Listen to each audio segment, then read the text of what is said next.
Her smoke alarm wouldn't stop beeping, so I went upstairs to fix it. But when the sound finally stopped, she looked at me and whispered, "Finally, some quiet between us." I didn't know silence could feel that loud. It started with that sound. A sharp, metallic chirp that echoed through the hallway every 30 seconds. A smoke alarm begging for a new battery. Most people would have ignored it or called maintenance. But after 3 sleepless nights of hearing it through my ceiling, I decided I'd had enough. When I knocked on her door, I wasn't sure what to expect. I'd seen her before in passing. The woman in 2B, always calm, always composed, like she carried her own quiet world wherever she went. But that night, when the door opened, she looked different. Softer somehow. Her hair was loose, falling over one shoulder, and there was a small streak of charcoal on her cheek, like she'd been drawing and forgotten to wash her hands. "Oh, that thing," she sighed when I mentioned the alarm. "I've been meaning to fix it. It's just been a week." Her voice was warm but tired, like someone who'd been carrying more than she let people see. I offered to take a look. She hesitated for a moment, her hand resting on the edge of the door, as if deciding whether to let me into her space. Then she stepped aside. "If you think you can handle it, be my guest." Her apartment smelled faintly of coffee and paint. A cozy, lived-in scent that made the place feel personal.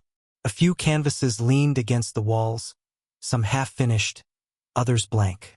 The soft hum of a jazz record filled the room, barely audible beneath the persistent beeping. I grabbed my small step ladder and flashlight, pretending to focus on the task.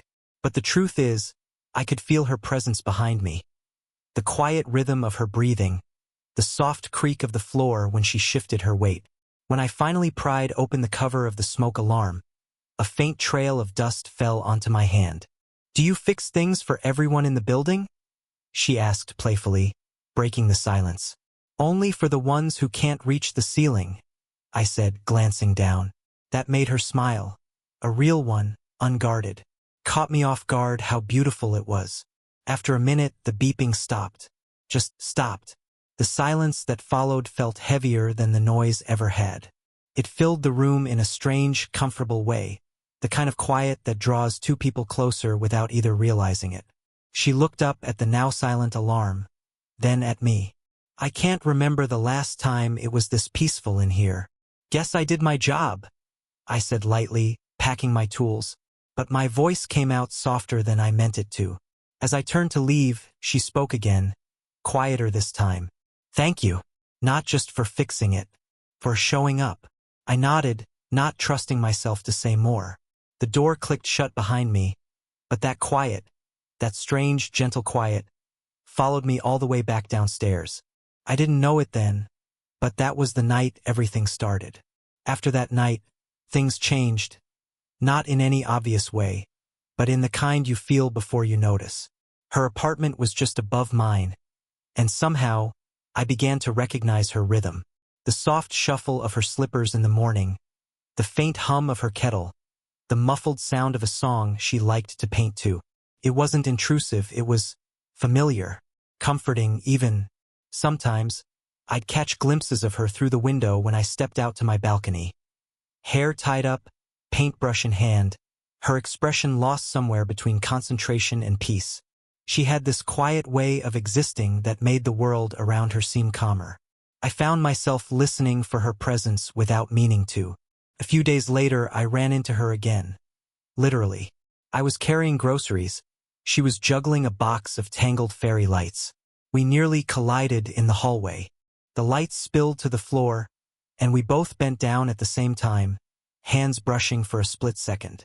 That single touch, warm, accidental, left an echo that lingered longer than it should have.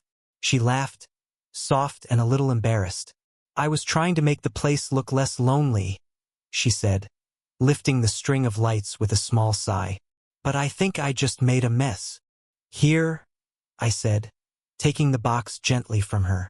"Let me." We ended up sitting on the floor by her doorway, fingers working through the knots in the thin wires. The fairy lights blinked faintly, like they were trying to come back to life. "You fix everything, don't you?" she said after a while, glancing up. "Not everything," I replied. Just what I can reach. She smiled at that, and for the first time, I noticed the faint dimple on her left cheek. The hallway was quiet except for the occasional buzz of a light overhead. But inside that silence, there was something else, something alive. When the lights finally untangled, I plugged them into a nearby socket. One by one, the bulbs flickered on soft, golden, like tiny suns. She looked at them, then at me, her eyes reflecting the warm glow. "They're beautiful," she whispered, almost to herself. I'd forgotten how much a little light can change everything. She thanked me again, her fingers brushing mine as she took the box back. The touch was brief, but deliberate enough to make my pulse skip. That night, when I lay in bed, I could see the faint glow from her window through the curtains. Those same lights, gently twinkling in her apartment. The building felt different now. The silence wasn't empty anymore. It was filled with something softer. A quiet connection neither of us had spoken about, but both of us already understood. And every time I caught a glimpse of that golden light, I couldn't help but wonder if she'd left them on for me too. A few mornings later, there was a soft knock at my door. Not hurried or loud, just a gentle rhythm that already felt familiar. When I opened it, she stood there in a loose cream sweater, her hair still a little damp from a shower, holding 2 steaming mugs. "I made too much coffee," she said, eyes lowering with a hint of shyness that didn't quite match the confident woman I'd seen before. "Thought maybe you could help me fix that too." I smiled, stepping aside. "Depends. What's the payment this time?" Her lips curved slightly as she walked in. "Just company. That should do." We sat by her window, the same one that overlooked the quiet street below. Sunlight filtered through sheer curtains, dust motes floating like slow-moving snow.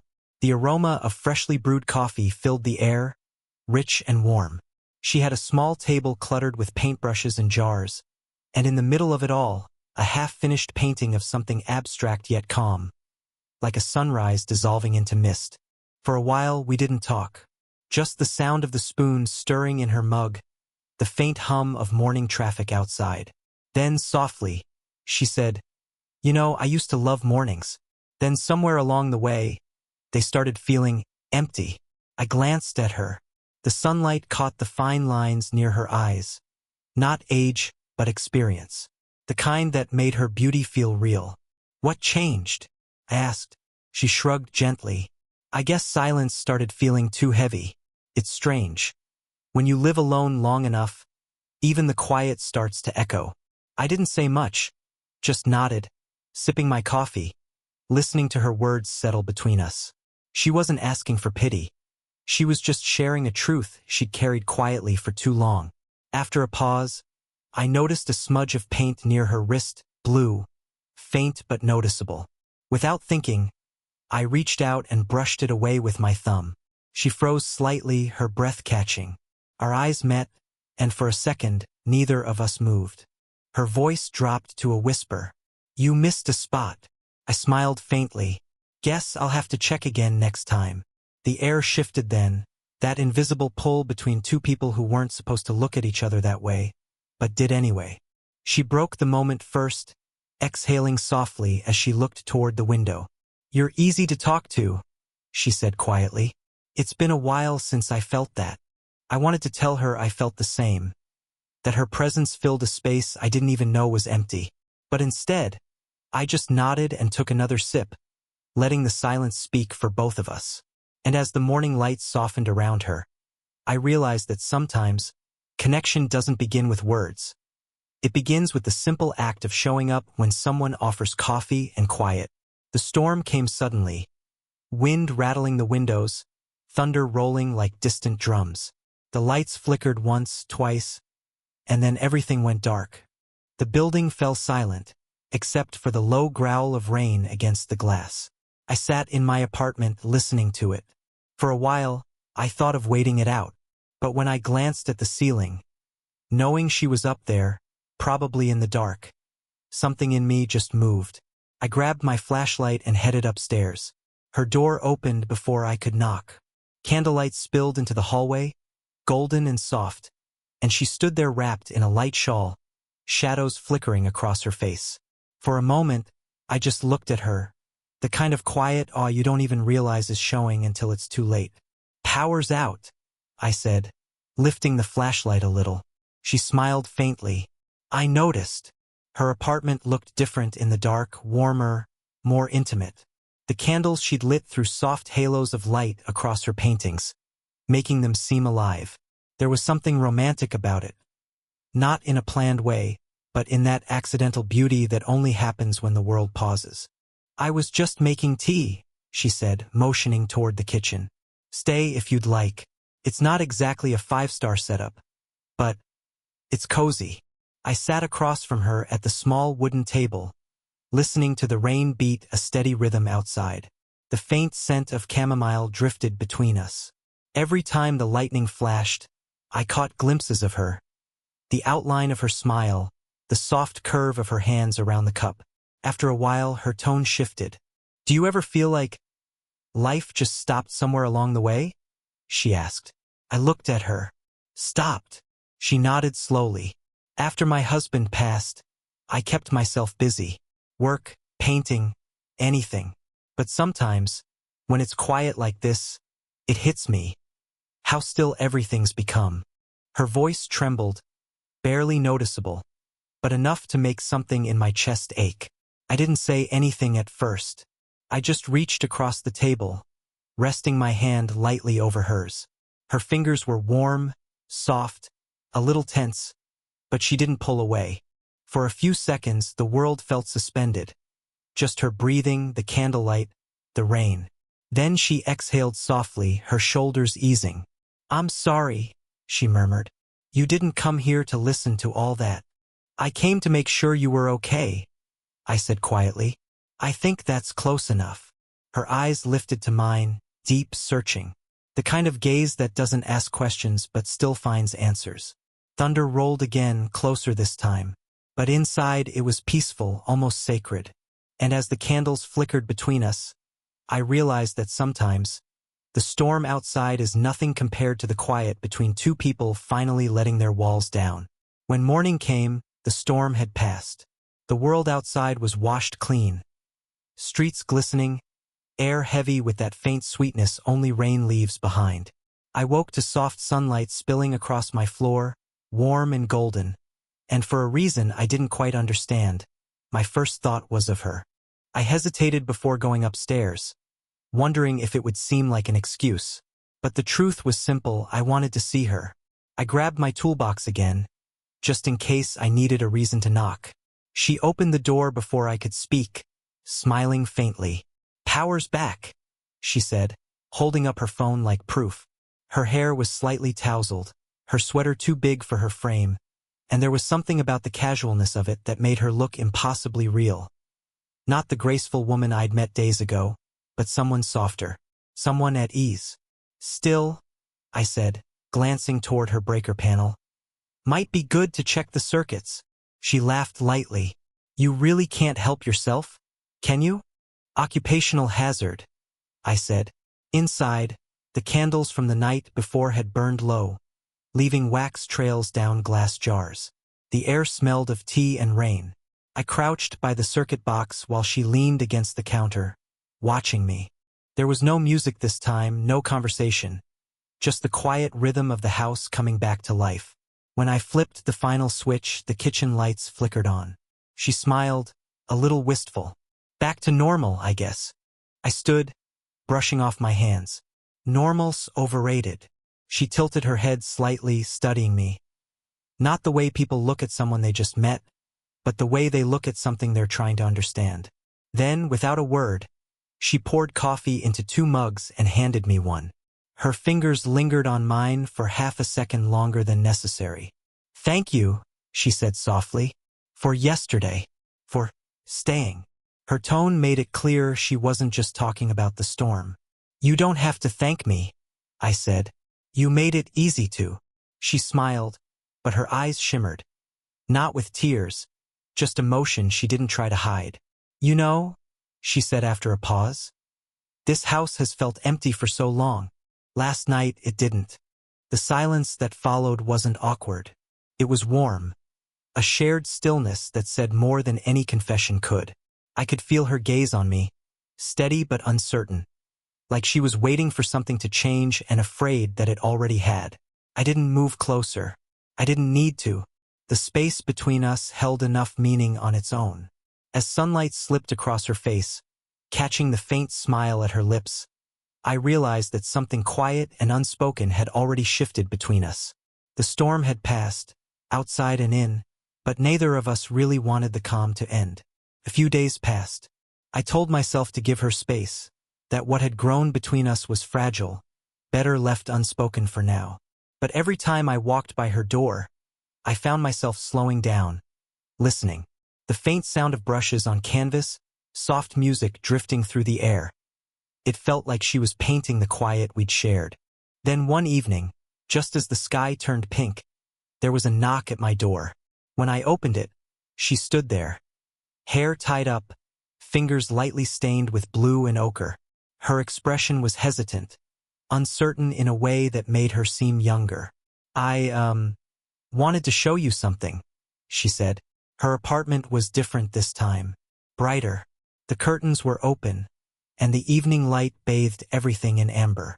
On the easel by the window stood a new painting, one I hadn't seen before. It was me, or at least a version of me, standing under a dim ceiling light, arm raised, fixing a smoke alarm. But the details were what caught me. The softness in the lines of my face, the golden light she'd painted around me, the way the shadows fell as though she'd seen something more than just the moment itself. "I started it that night," she said quietly, watching me instead of the painting. "After you left. I didn't mean for it to turn into this. It just did." I stepped closer, my voice low. "You remembered everything." She smiled faintly. "I remember what felt different. I don't usually paint people. I only paint what I don't know how to explain." The words hung between us.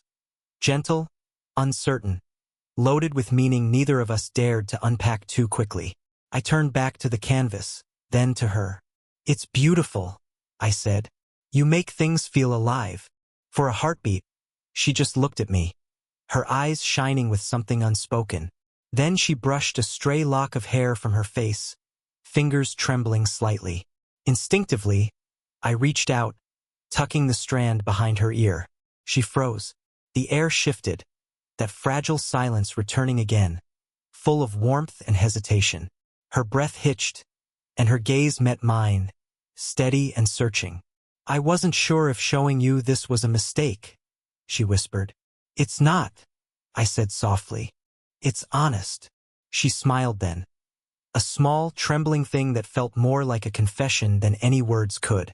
Outside, the wind stirred the curtains, carrying in the scent of rain and jasmine. Inside, the world felt still, suspended in the quiet space between what we felt and what we feared to say. As I left later that night, I caught one last glimpse of the painting. The man on the canvas looked calm, content, like someone who just fixed something small but found something much bigger in return. And maybe, without realizing it, she had painted both of us. That evening, the air felt softer than usual, the kind of warmth that lingers after rain. I hadn't planned to see her again that day, but something about the fading light, the calmness that followed, pulled me upstairs once more. Her door was slightly open, and the faint scent of coffee and paint drifted into the hallway. I knocked gently. She looked up from her sofa, surprised but not unwelcome. "I was just about to make some tea," she said, smiling. "You always seem to show up at the right time." "Must be the smoke alarm in me," I joked lightly. "Can't stay quiet for long." She laughed. A real laugh this time, warm and unguarded. "Then come in, before you start beeping again." The apartment was dim, lit only by the low amber glow of a lamp near the window.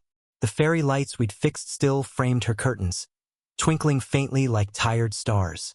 I sat beside her on the couch while she poured tea, her movements unhurried, graceful.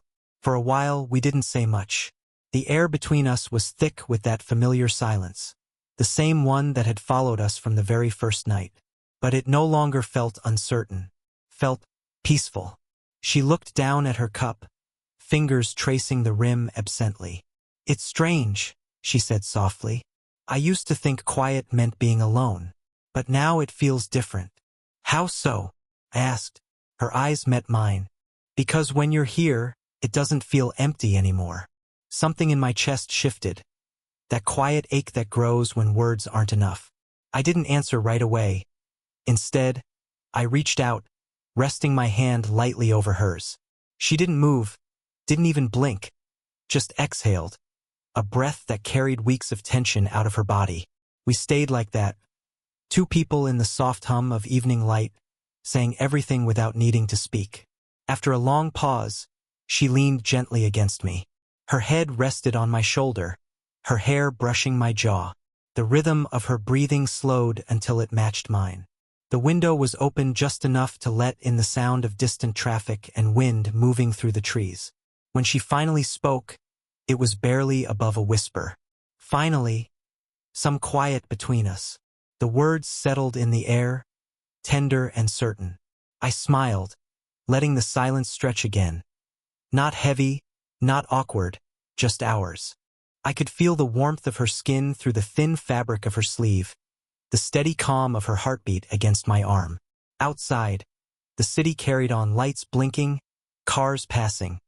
But in that moment, the world had reduced itself to a single, perfect hush. And for the first time in a long while, I didn't want to fix anything. I just wanted to stay still, in that quiet we'd built together. Because sometimes, love doesn't need grand gestures or promises. Sometimes, it's found in the silence that finally feels like home.